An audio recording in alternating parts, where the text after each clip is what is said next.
When I first went into this Sony A90J versus A8 or A8H comparison, I thought it was going to be an easy walkover for the Master Series OLED. But as I carried out more and more tests, there were a couple of areas where the A8 actually came out on top. Let me show you.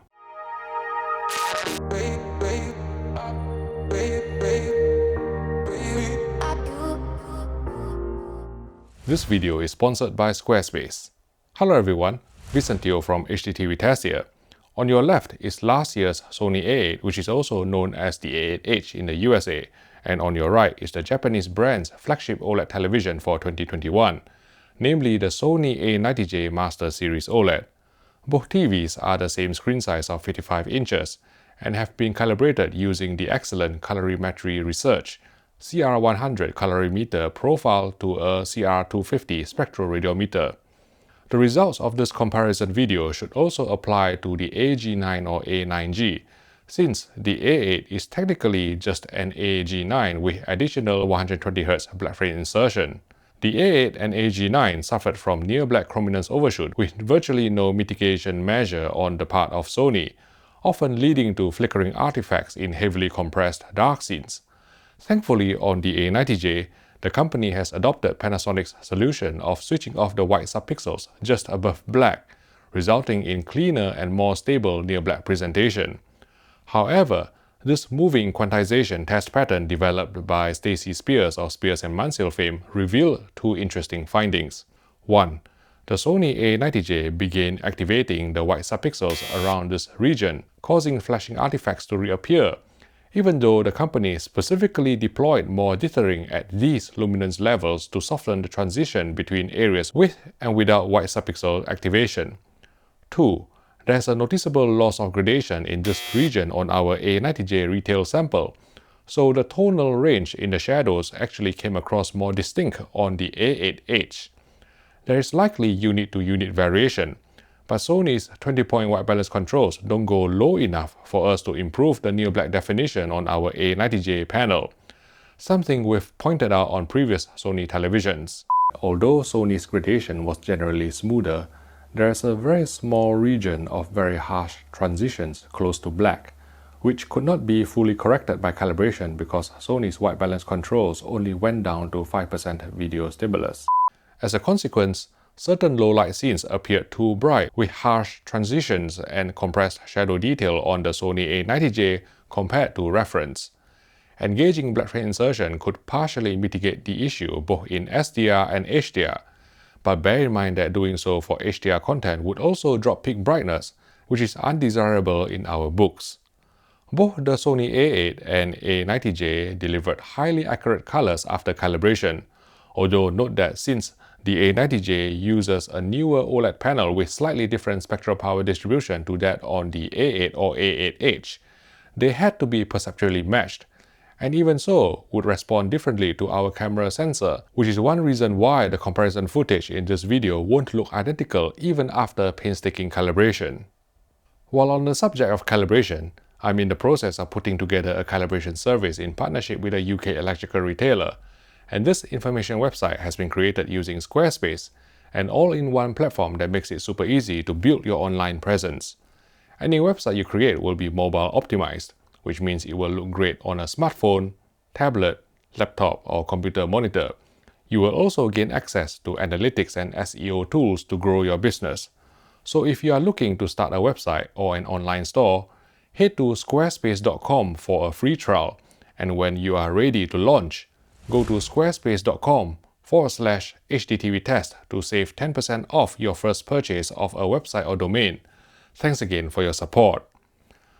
Okay, Sony's motion processing remained class-leading across all types of content, including 24p films where slow panning shots were presented smoothly even with motion flow switched off.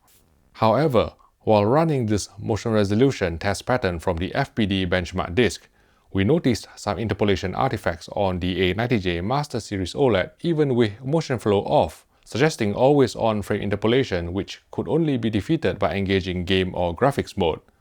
Fortunately, we didn't notice any ill effects across all types of content, possibly because Sony's motion flow algorithm remained best in class on the consumer TV market.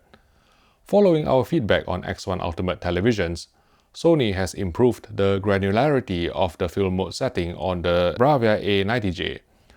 On the A8, you only get one choice between auto and off, essentially an on-off toggle, whereas the A90J offers two separate intensities of low and high besides off, and the low setting worked like a charm to eradicate the intermittent stutter seen on the A8 in 50Hz broadcast programs with film mode set to auto.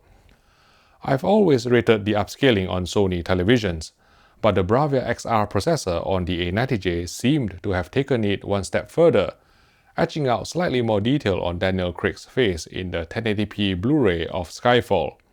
The upscaling algorithm on the A90J appeared to be adaptive, with some micro-contrast enhancement visible on this 1080p Luma zone plate pattern even with sharpness dropped all the way to minimum, while not introducing excessive noise and fizziness on this SMPTE RP133 test card in 576i standard definition resolution. With film mode engaged, even the low setting on the Sony A90J, both televisions detected and processed 3/2 and 2/2 cadences correctly, eliminating jaggies and line twitter from film-based interlaced material. Like all Sony TVs we have reviewed so far, full chroma bandwidth could only be obtained in game and graphics mode, but in other picture presets, the A90J exhibited less roll-off in the finest horizontal chroma detail than the A8H, possibly due to the new BRAVIA XR processor. 55-inch OLEDs generally have better uniformity than larger screen sizes, and that's certainly true for the two TVs we used for this comparison, which exhibited no noticeable dirty screen effect, bending or color tinting on full-field gray slides. Near black also looked impressively clean on both samples, even down to 2% video stimulus, with the A90J manifesting slightly more vignetting on both sides of the screen, which weren't visible in real-life content. The Sony A90J is advertised to be capable of delivering higher peak brightness than conventional OLED TVs, such as the A8 or A8H, which the company claims is partly achieved through the use of an aluminum sheet lamination which acts as a heatsink. Indeed, when we displayed a 10% peak wide window full blast in HDR for at least 10 seconds on both televisions, then switched to a full-field gray slide, the BRAVIA A90J was able to clear up the resulting image retention quicker than last year's A8, though still not as fast as Panasonic's GZ2000 and HZ2000 OLEDs. Perhaps the speed of image retention dissipation is determined by the thickness of the heatsink installed, and as we all know, thickness matters.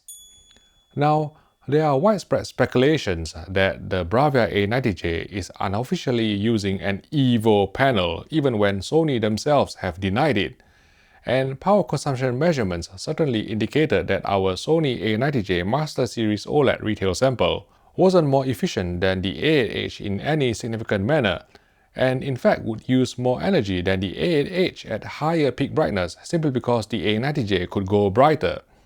The A90J also featured a more relaxed ABL or automatic brightness limiter circuitry, allowing the TV to hit higher luminance full screen than the A8H.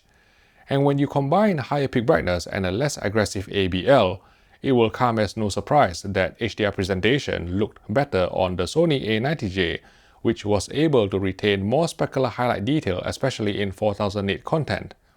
Bright objects generally pop more on the A90J compared to the A8, for example, the overhead fluorescent lights in Miss Peregrine's Home for Peculiar Children. Furthermore, more brightness headroom on the Sony A90J meant that its dynamic tone mapping didn't need to be as aggressive as on the A8H to compensate for lower peak brightness. High APL scenes, such as this sequence from The Matrix, could go brighter on the A90J, although the TV also exhibited very faint horizontal lines, or what we call the Venetian blind effect, in this scene from Our Planet in Dolby Vision on Netflix. Talking of which, the Sony A90J supports TV-led Dolby Vision, which is more effective and impactful than the player-led or low-latency Dolby Vision implemented on the older A8H. As I've demonstrated in a previous video, all 4K Blu-ray players on the market currently output player-led Dolby Vision in a manner that would result in color clipping, posterization, or inaccuracies in certain scenes, either in Dolby Vision Dark or Dolby Vision Bright mode. This is a test pattern that has been specifically authored in Dolby Vision to elicit this problem. A big red X will be displayed if the Dolby Vision processing is incorrect, which is the case for player-led Dolby Vision from all 4K Blu-ray players, irrespective of whether the TV is in Dolby Vision Dark or Dolby Vision Bright mode. We checked out Okja in Dolby Vision on Netflix and confirmed that the near-black posterization seen on the A8H was no longer present on the Sony A90J. However, this dark scene again brought to attention the over-brightened near-blacks and lack of tonal definition in the shadows on our A90J retail sample. Engaging blackframe insertion could restore the shadow tones somewhat, but would also drastically reduce HDR peak brightness, so it is not a workaround that we would recommend. Sony TVs offer some of the best native 10-bit gradation in the business, as verified by this paused frame from The Martian. Engaging smooth gradation would improve things even further, and up close, we found that the decontouring filter on the A90J did not affect fine detail as much as doing the same thing on last year's A8H. For 60 frames per second gaming, input lag measured 18 milliseconds on the A8 or A8H, and a hair lower at 16 milliseconds on the A90J. At 120 frames per second, input lag was 10 milliseconds on the A8, and again slightly lower at 8 milliseconds on the A90J. Of course, the Sony A90J provides two full bandwidth HDMI 2.1 ports that can support 4K 120p at 12-bit 444. But at the time we filmed this video in April 2021, we're still waiting for a firmware update from Sony to enable ALM and VRR. For watching during daytime in a bright room, the Sony A90J was able to produce a slightly brighter picture full screen than the A8H, thanks to the former's more relaxed ABL. After muting the televisions in turns to assess audio quality, we very much preferred the sound profile of the A90J, whose bass extended deeper with better definition and layering. To sum up, the Sony A90J represents a substantial upgrade to the A8H and A9G, delivering improved suppression of near-black chrominance overshoot, higher peak brightness with better retention of specular highlights, TV-led Dolby Vision, even better upscaling, and of course HDMI 2.1 support. It is not all one-way street though. The newer OLED panel on the Sony A90J is more prone to showing faint horizontal lines in bright HDR elements, and our A90J retail sample suffered from over-brightened shadow detail with compressed gradation just above black, which couldn't be completely dialed out due to insufficient near-black calibration controls. Here, I would like to thank UK electrical retailer Crampton Moore for loaning us the Sony A8 or A8H.